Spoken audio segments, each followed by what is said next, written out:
Hello and welcome to Awaz News. I'm Simona Kutoni and I'll be taking you through big news across Canada. Nationwide 3-digit suicide prevention hotline launching next year. In a first, the Queen will not return to London to receive Boris Johnson and his successor.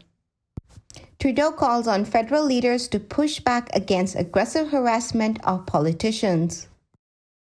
Ontario scraps mandatory 5-day isolation rules for people with COVID-19.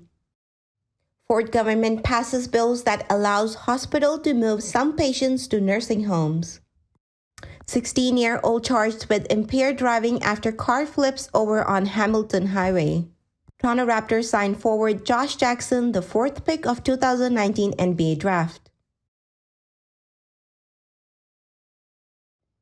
The long-anticipated 3-digit suicide prevention and mental health crisis hotline will come online in 2023, the Canadian Radio, Television and Telecommunication Commission said today. The CRTC said it will use 988 as the hotline's number, the same 3-digit adopted for a similar hotline in the United States that launched in July. MPs voted in favor of establishing a 3-digit hotline in December 2020 as demand was rising for mental health services due to COVID-19 pandemic.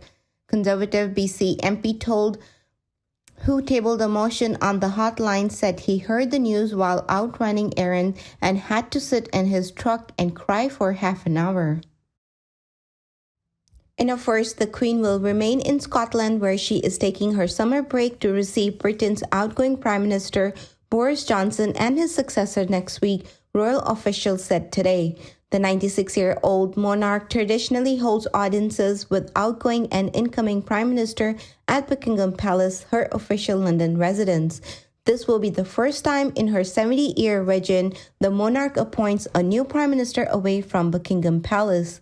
Officials said Johnson will travel to Balmoral Castle, the Queen's summer holiday home in the Scottish Highlands, to formally tender his resignation on Tuesday.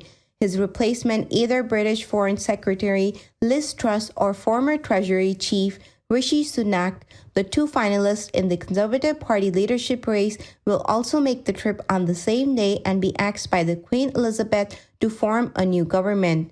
The Queen, who celebrated her Platinum Jubilee this year, has been having mobility problems and has cancelled some engagement in the recent month. She now regularly uses a walking stick. Prime Minister Justin Trudeau urged Canada's political leaders to forcefully condemn acts of aggression and intimidation directed against politicians before the country is forced to rethink the ways in which elected officials and the public can safely interact. Trudeau's comment come just days after Deputy Prime Minister Chrystia Freeland was verbally accosted during a stop at the City Hall in Grande Prairie, Alta over the weekend. Video of the incident shows a man following Freeland as she entered an elevator while calling her a traitor and F-word and tell her to leave the province.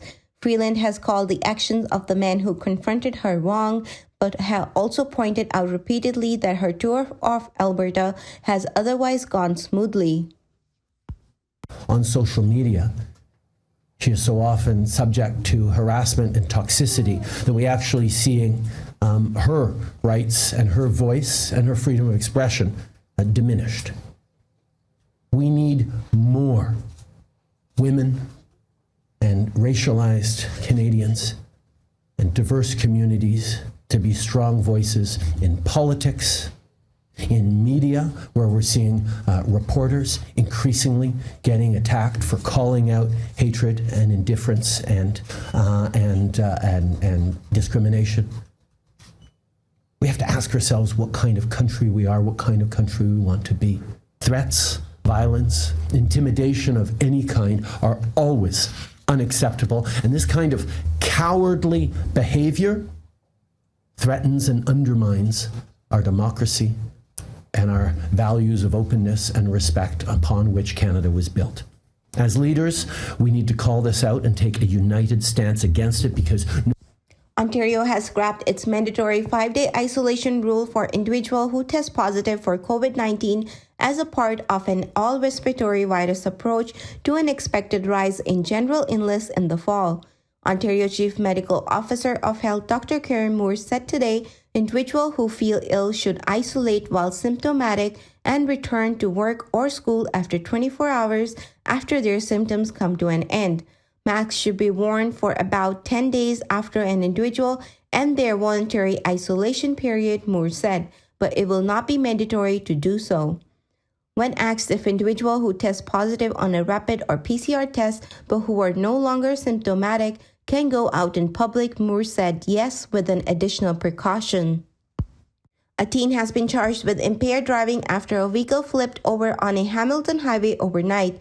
Hamilton police says officers were patrolling the Lincoln Alexander Parkway when they spotted a vehicle that has crashed and flipped over the upper gauge ramp. A 16-year-old was found laying on the grass, police said. Officers rendered aid and transported the teen to hospital with non-life-threatening injuries. No other injuries were reported. The exact cause of the collision is still unknown. The Toronto Raptors have signed forward Josh Jackson. The 6'8", 207-pound native of San Diego averaged 6.4 points, 2.8 rebounds, and 16.3 minutes in 51 games last season with Detroit and Sacramento. He shot 40% from the field and scored in double figure 13 times, highlighted by a season-best 24 points in Jan and 3 at Milwaukee.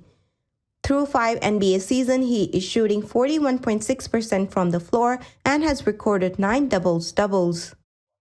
Thank you for tuning in. I'm Simona Cutoni, and I'll see you tomorrow, same time, same channel.